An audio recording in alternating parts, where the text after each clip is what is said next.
I walked into an open casting call confident. I knew my monologue. I practiced it for weeks, but between waiting, the pressure of me to be perfect hindered me.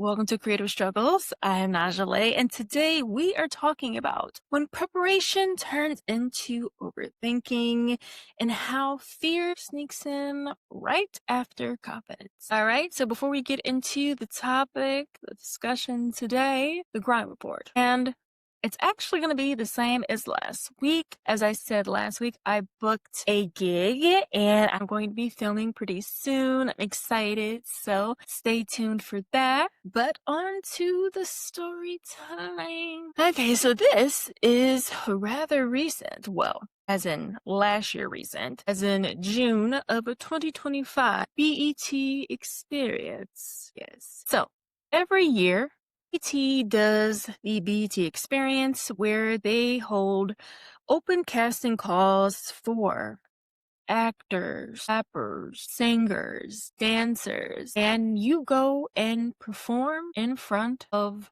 judges. And these aren't just any judges. These are world-renowned actors, casting directors, producers, wonderful people. Robbie Reed, phenomenal casting director. Vanessa Bell Calloway, Leah Daniels, wonderful people.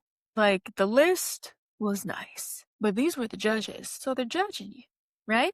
And I remember I came across this opportunity on Instagram, and it was just more so of an ad. And I'm like, I don't know. It's a big thing to do. You are supposed to perform a minute monologue, song, rap, whatever you are performing. It needed to be a minute, no more than a minute. I was very up in the air. I'm like, I don't know if I want to do this because this is a big step for me. This is, I wouldn't say a once in a lifetime opportunity, but it kind of felt like that way. These aren't people that you see every day. So it was one of those things where it's like, well, if I'm going to do it, I want to go out with a bang. Normally, when you're performing a monologue, people do drama monologues. Usually that's what people pick because comedy is a little harder to do. I picked a comedy monologue opposed to picking a drama one. I didn't want to pick a drama one. I wanted to do something that to me was outside of my box. And I feel like I can do a lot of funny things, but when it comes to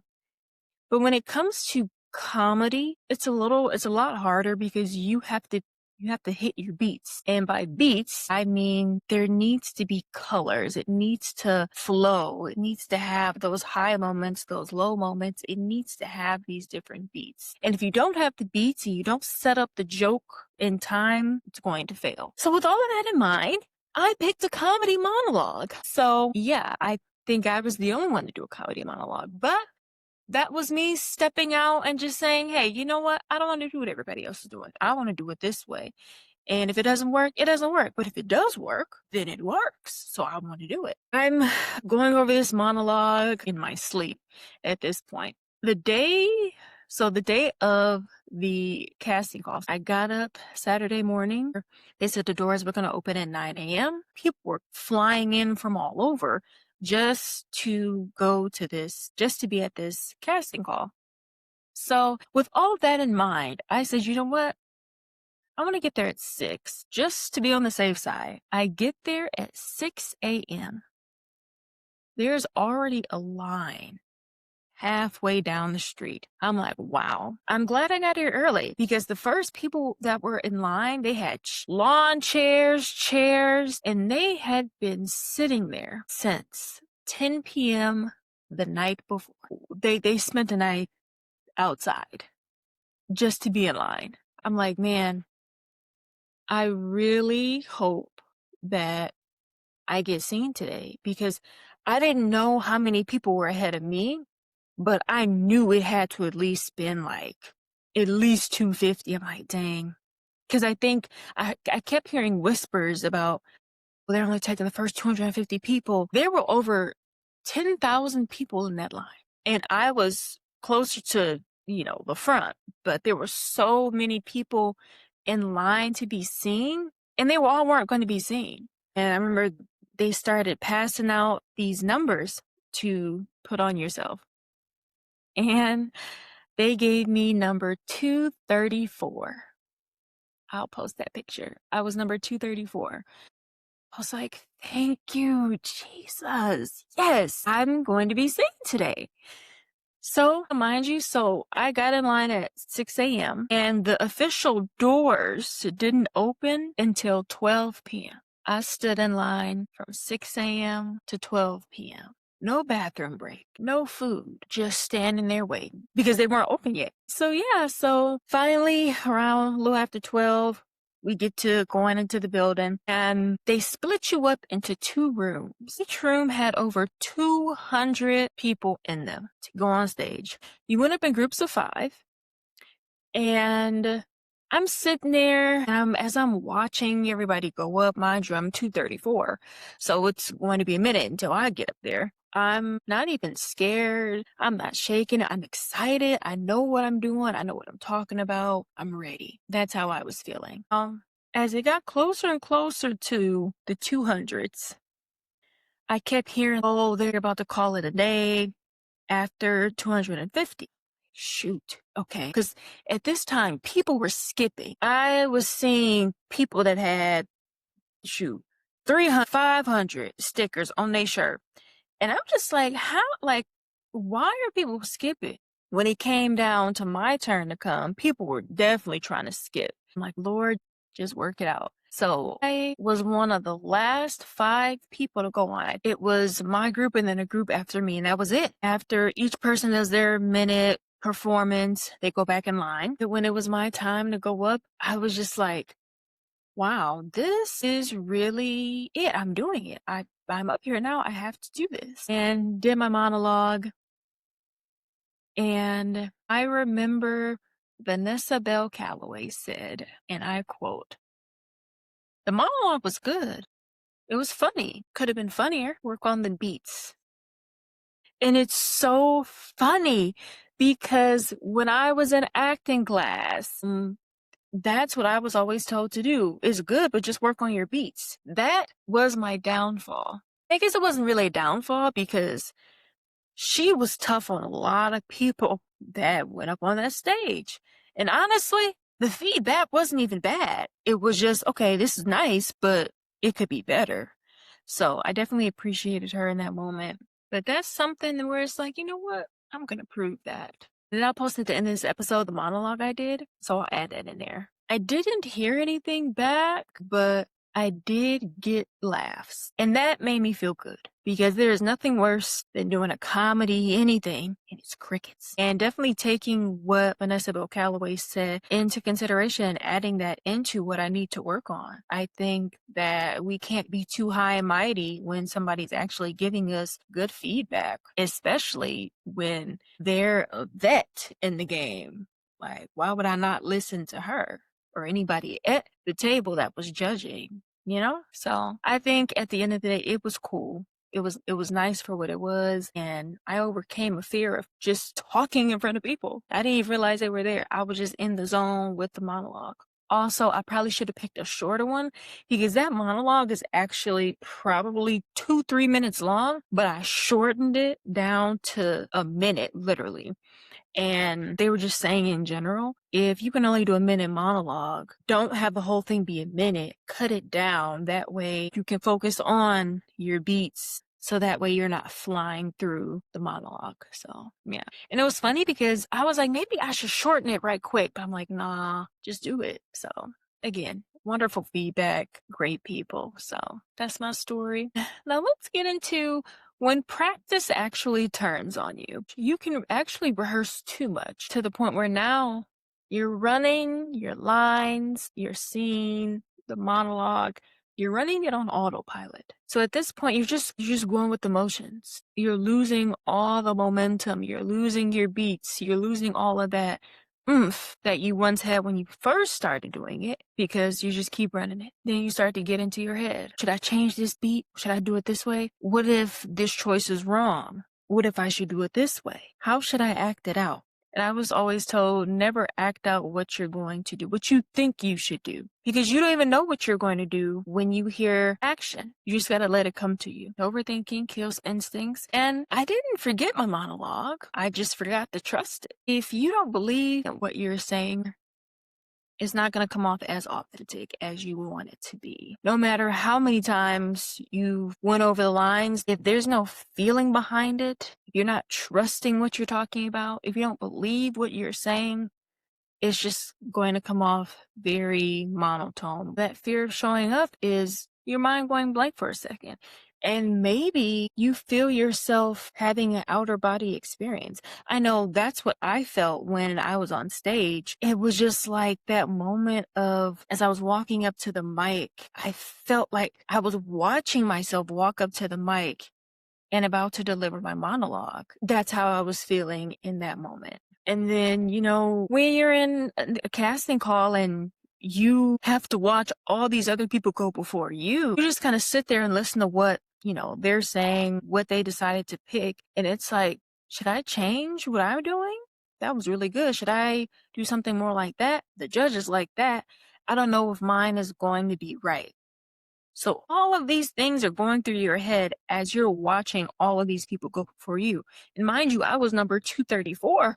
So you can only imagine what was going through my head. And then not living up to your own expectations. You should expect the best from yourself. And at the end of the day, you just got to perform anyway. Whether you're scared, nervous, excited, anxious, you have to do it anyway. Because in that moment, I was going through all the different emotions. I was excited. Then I was a little nervous. And then I was like, no, I'm excited. And then I started overthinking. And then I started doubting just a little bit. And then I started overthinking again, thinking I should change something. And in the end, it could have been better, but it wasn't bad. Performing in a packed room with big name judges, that is a lot of pressure. Because you want to do so well to the point where they want to pull you aside. Hey, actually, I want to talk to you separately. I want to talk to you about being in this film. That is what you are up against. You want to be so perfect to the point where they can't even give you negative feedback. You got to do it even if you're scared. And what does that even mean, doing it even when you're scared? You have to show up. Showing up with shaky confidence. It may be shaky, but you're confident. Because once that momentum builds up, okay, you know what? I got it. You got that confidence back. And you have to trust your hard work when that little bit of doubt tries to creep in. You got to trust your work. You got to trust yourself. You got to trust what you have been working on. That's your meal ticket out. That's it. You got to trust it. And even if that doubt tried to creep in. And lastly, because I've had to learn this too, fear does not mean you're not ready. It just means that you care. Because you can know everything that you need to know about your character. You know your lines and still mess up. But that doesn't mean you're not ready. It just means that you care and you still need to work it. Now, a win for me in this situation is the fact that as I finished my monologue, as I was performing the monologue, I didn't see not a crack of a smile on majority of the judges' faces except for Leah Daniels. She was laughing out loud. I heard a couple of chuckles from her.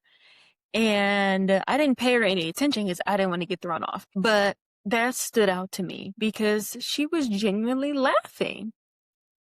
And it made me feel good. I got one of them laughing. And maybe a couple more was laughing. But I did have tunnel vision. But I did hear and see her laughing because I have been trying to get booked by Leah Daniels. I've been trying. Leah Daniels, if you see this, let me audition for you. Let me do something.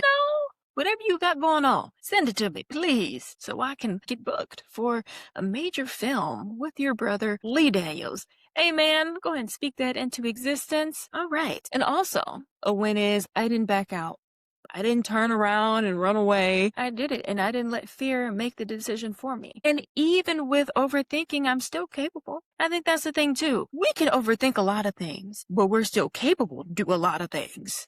Just because we're overthinking about it, don't mean we can't do it. We're just putting so much thought into it where, things can be a little off. But once we calm down that overthinking and really focus on what we're there to do, you got it.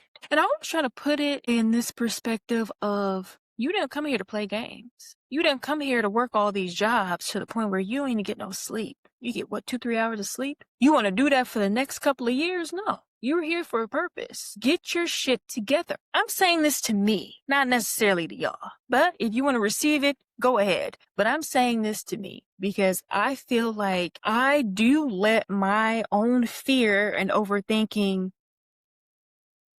back me out of situations and back me out of opportunities that I know good and damn well I know I need to be a part of. But because, oh, well, I don't know. I don't think that they gonna like me. I don't think, fuck all of that. Just do it. This is the year to do it. You can't keep waiting. You need to get further. And you can only get further by really honing down and stepping into what you need to step into. Do it. Now, lessons learned. You do not need to feel calm to be capable. Like I said, even when you're overthinking, you're still capable of doing something. You just put more thought into it than what it really needs to be. Overthinking is just fear wearing logic. Don't think too much on it. You just gotta do it. Now, moving on to struggle mail. All right, so on the last episode, I asked you guys, what does support look like to you? And someone sent an email, so let's read it and see what they feel like support is for them. This person says that support for them is having others simply check in with them to make sure that they're doing good and also doing what they need to do to succeed. I felt that because I feel like at the end of the day, we all need somebody to check in on us. And I feel like, we're going and going and going. And sometimes we don't have those times to call people and just see how they're doing. So that is it for the struggle mail. Again, if you guys have any comments, any questions, your own personal stories, send an email or a DM or leave a comment and I'll be sure to see it and read it on the future episodes. Next week, we're actually going to be talking about what happens after moments like this when you realize sometimes the loudest applause is simply from you. You are your own supporter. We'll dive more deeper into that next week. But until next time, thanks again for tuning in. Thanks for watching. And remember, preparation is important, but trust is essential. Don't lose that. And I'll see you next week. I love him, y'all. I really do. But it's just one thing if I could change about him, I definitely would. But please don't tell nobody I told y'all this, please. He farts way too much. Like 1 or 2 farts is good to cope with. Like I can do that. I get it. We're all human. We all do it. But that man is a regular gas passer. Like every day, all day, nonstop. And then, he has the nerve to be laughing out loud like a child, realizing that farts are funny, but not when he's 30. Now, I get he lactose intolerant, but I don't think that's an excuse. And then he tells me, oh, I get stuffy face if I gotta hold it in. And I tell him, look, just don't be so obnoxious about it. Because there is no reason why he should be lifting his leg up off the couch to let one go. It is just not needed. A little bit over-exaggerated, if you ask me. Ready to be kind of funny though. Honestly, I think he does it just to get a reaction out of me.